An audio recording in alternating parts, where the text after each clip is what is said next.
ay majority ay nandito po tayo sa likod. No, and of course, yung mga head offices ko na tulong-tulong para mas lalong mapaganda po itong fiesta. No?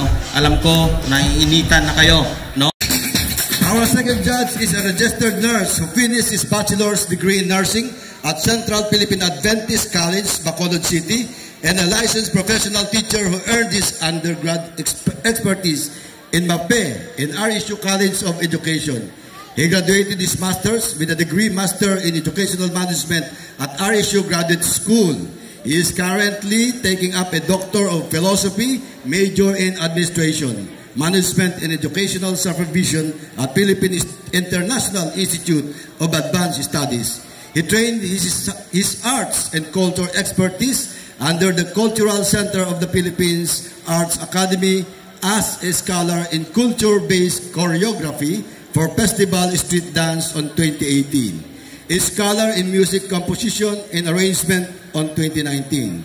A graduate of CCP Arts Academy 2021. Online dance class with Ballet Philippines under the guidance of national artist in dance Alice Reyes. And on 2022 served as the artistic director of the dance production class of the Cultural Center of the Philippines Arts Academy 2022 in Silliman University with post-training immersion as a benchmarking choreographer during the Mascara Festival 2022.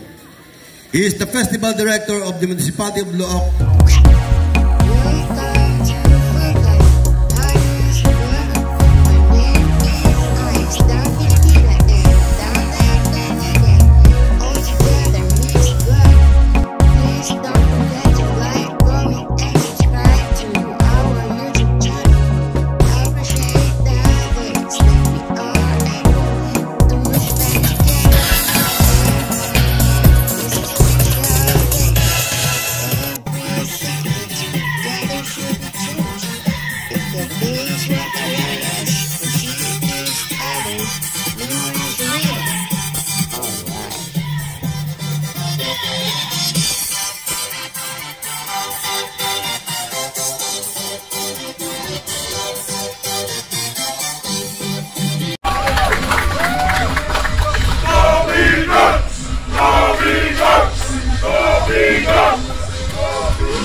For our contingent from Tribo to Begon, you may reserve your energy since that our panel of judges have already graded your street demonstration. So pwede pong i-reserve muna ninyo yung energy